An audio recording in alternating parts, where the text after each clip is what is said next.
There is a conversation that repeats itself with unnerving regularity in discussions about race. It is a moment when a black person shares a lived experience of systemic imbalance only to be met with a well-intentioned, yet deeply problematic interjection from a white person, often beginning with the word "actually." This act, the explaining of the black experience to a black person, is more than just a social faux pas. It is a harmful and destructive pattern. It is an act rooted in a profound power imbalance, one that has been centuries in the making. It dismisses lived experience as mere anecdote and ignores the overwhelming weight of historical and statistical evidence. This essay will not traffic in opinion, it will traffic in facts. The purpose here is to dismantle the foundation of such explanations by laying bare the data that renders them invalid. To understand why this dynamic is so damaging, we must first recognize that it is not a conversation between equals in a vacuum. It is a dialogue steeped in the context of American history. While black voices have been systematically silenced, dismissed, and discredited, the impulse to correct or reframe a black person's reality is a modern echo of this historical power structure. It presumes a superior knowledge that simply does not exist, replacing the authority of direct, lived experience with a detached and often incomplete theoretical understanding. It is an unearned confidence that privileges the comfort of the explainer over the truth of the person experiencing the reality. Our discourse on race must be grounded in something more substantial than personal feelings or isolated observations. It must be anchored in the hard, verifiable data that illustrates the scope and scale of racial inequality. The numbers tell a story that is impossible to ignore, a story of systemic disparities that persist across every major facet of American life. From the wealth gap to health outcomes, from the justice system to the job market, the data paints a clear and consistent picture. This is not about individual feelings of guilt or blame. It is about acknowledging a measurable, observable reality. Facts are the necessary antidote to the kind of dismissive explanations that poison productive dialogue and stall meaningful progress toward equity. Therefore, this examination will proceed with a clear purpose: to arm the conversation with irrefutable evidence. To comprehend the present-day black experience is to first confront the deep and deliberate architecture of America's racial history. The inequities we measure today are not accidental. They are the direct and predictable inheritance of centuries of policy and practice designed to create and maintain a racial hierarchy. The foundation was laid with over 2 centuries of chattel slavery, an institution that did not just deny freedom, but systematically prevented the accumulation of any form of wealth, education, or familial stability. This period was not a distant, abstract injustice. It was the bedrock upon which the nation's economy was built, creating a starting line so far behind for black Americans that the race for prosperity was over before it began. The end of slavery with the 13th Amendment did not signal the beginning of equality. It signaled a transition to a new form of legalized oppression, the era of Jim Crow. For nearly a century, a comprehensive system of laws and violent social codes enforced strict racial segregation and subordination.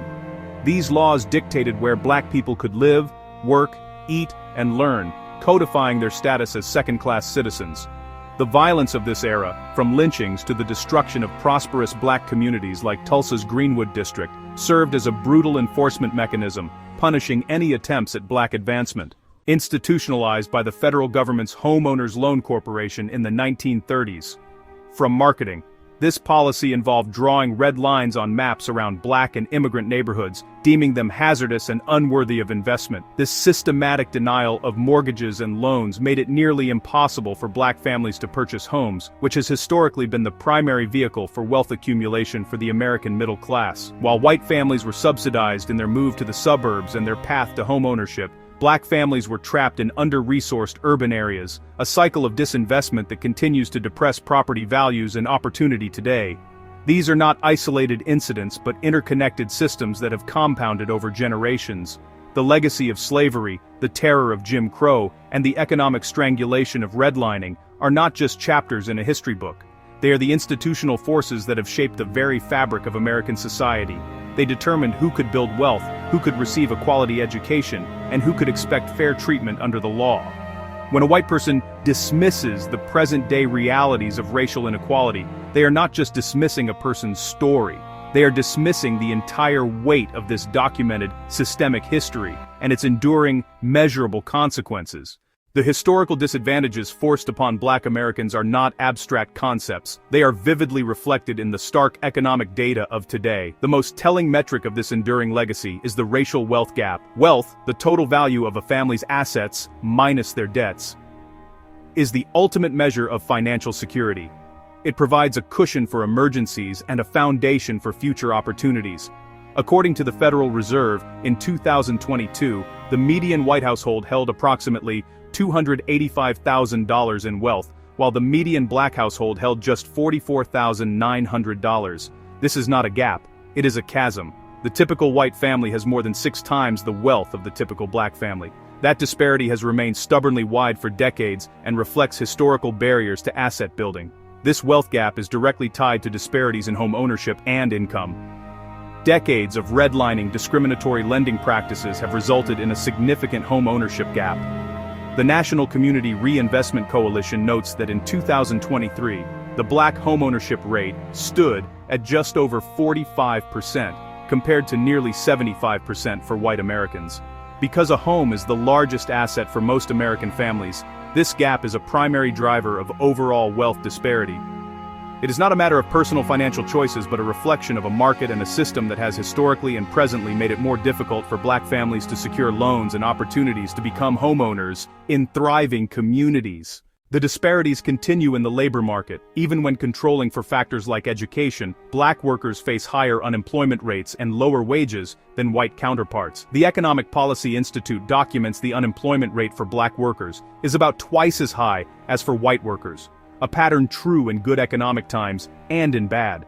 Black workers with a college degree are more likely to be unemployed than their white peers, and when employed, earn less on average. This systemic undervaluing of Black labor makes the path to economic stability steeper and more fraught with obstacles. These economic figures are not just numbers, they shape every aspect of life. They dictate the quality of schools a child can attend, the safety of the neighborhood they grow up in, the ability to weather a medical emergency without falling into debt, the capacity to pass down resources to the next generation. When someone attempts to explain away the Black experience with anecdotes of individual success or appeals to personal responsibility, they are willfully ignoring a mountain of data. The economic landscape is not a level playing field. It is a terrain heavily tilted by the gravitational pull of historical and ongoing systemic inequality.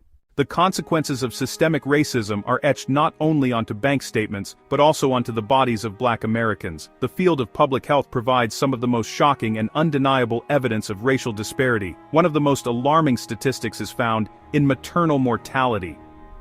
According to the Kaiser Family Foundation, which analyzes data from the CDC, Black women in the United States are nearly 3 times more likely to die from pregnancy-related causes than white women. This staggering disparity persists across all income and education levels, dispelling the myth that socioeconomic status alone can overcome the effects of racism. Highly educated, affluent Black mothers still face far worse outcomes than their white counterparts. This points to systemic factors like chronic stress from discrimination and implicit bias within the healthcare system itself. This crisis extends to the very first moments of life. Black infants are more than twice as likely as white infants to die before their first birthday. This infant mortality gap is a powerful indicator of broader community health, reflecting disparities in access to prenatal care, nutrition exposure to environmental toxins, and the physiological impact of maternal stress. The fact that a Black baby's chances of survival are so much lower than a white baby's is a brutal testament to a system that fails to provide equal protection and care. Beyond maternal and infant health, Black Americans experience higher rates of many chronic diseases and have a lower life expectancy overall. KFF reports that Black adults are more likely to suffer from conditions like hypertension, diabetes, asthma. These disparities are driven by a complex web of factors, including higher rates of poverty residents in neighborhoods with less access to healthy food, more exposure to pollution, and inequitable treatment within the healthcare system. Studies have repeatedly shown that medical professionals, often unconsciously, may undertreat the pain of Black patients or dismiss their symptoms, leading to delayed diagnoses and poorer outcomes. This is the lived reality behind the data. A healthcare system that does not always see or treat all patients equally. The cumulative effect of these health disparities is a profound burden. It is the constant worry of a pregnant mother, the chronic stress of managing an illness with inadequate support, and the grief of communities that lose loved ones too soon. To suggest that these outcomes are merely the result of individual lifestyle choices is a gross oversimplification and a denial of medical and sociological fact. It ignores the well-documented impact of systemic racism on physical and mental well-being. The data is unequivocal. Being black in America carries a tangible health cost, a burden that cannot be explained away by someone who has never had to bear it. Nowhere are the racial disparities in America more starkly visible than within the criminal legal system. From the first point of contact with law enforcement to the final sentencing by a judge, the data reveals a system that treats black Americans with a vastly different and heavier hand. According to the Sentencing Project, a leading research and advocacy organization, black Americans are incarcerated in state prisons at a rate nearly 5 times that of white Americans. While making up only about 13% of the United States population, black individuals constitute a disproportionately large share of the nation's incarcerated population. This is not a reflection of different rates of criminal behavior, as research shows that people of all races commit most crimes at similar rates. It is, instead, a reflection of differential policing charging sentencing. The disparity begins early in life. Black youth are funneled into the juvenile justice system at a much higher rate than their white peers, even for similar offenses. This early contact with the legal system has profound and lasting consequences, creating a pipeline to adult incarceration. Once in the system, black defendants are more likely to be denied bail and held in jail before trial.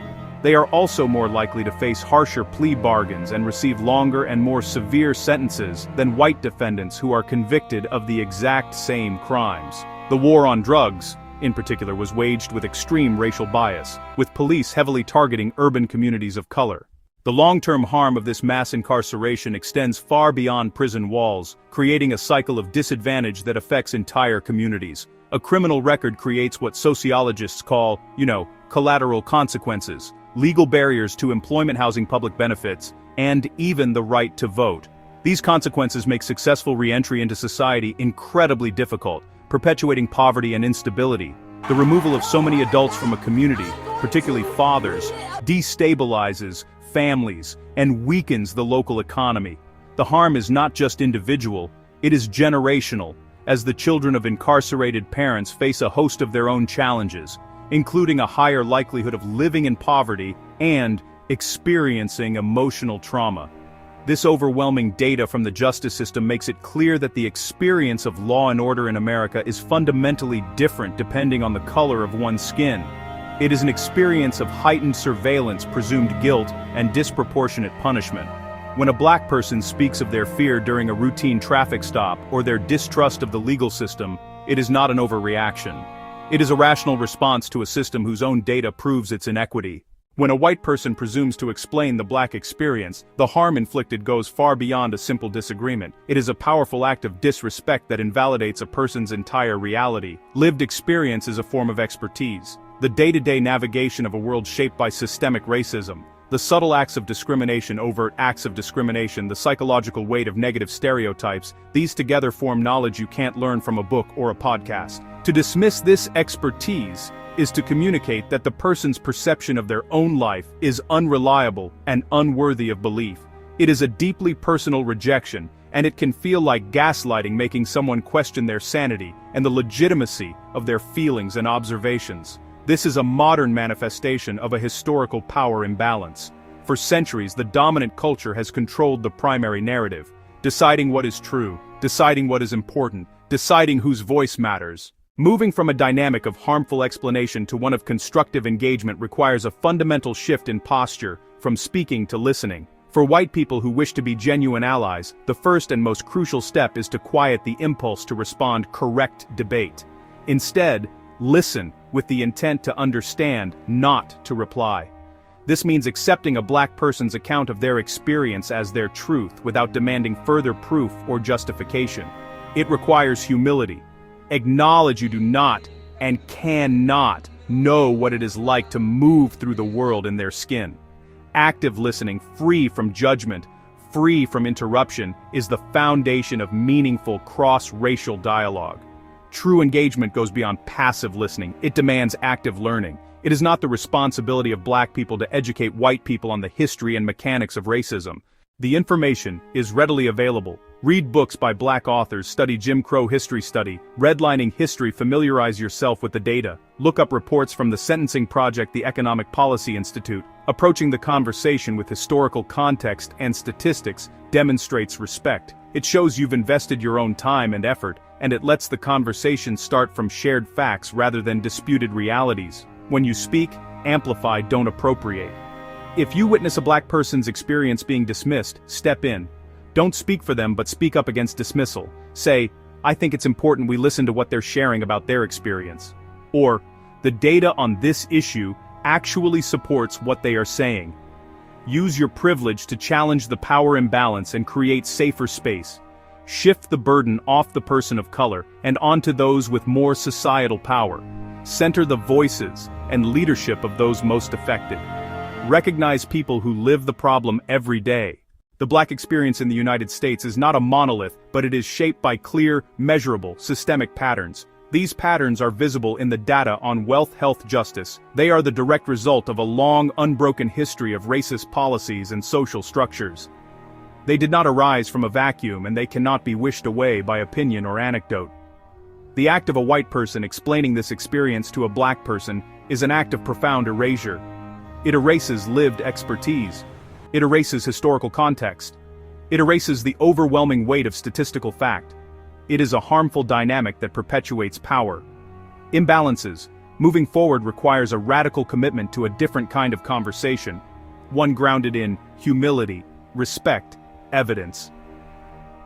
The path is not complicated, though it may be uncomfortable. It begins with listening before speaking. It continues with learning the history.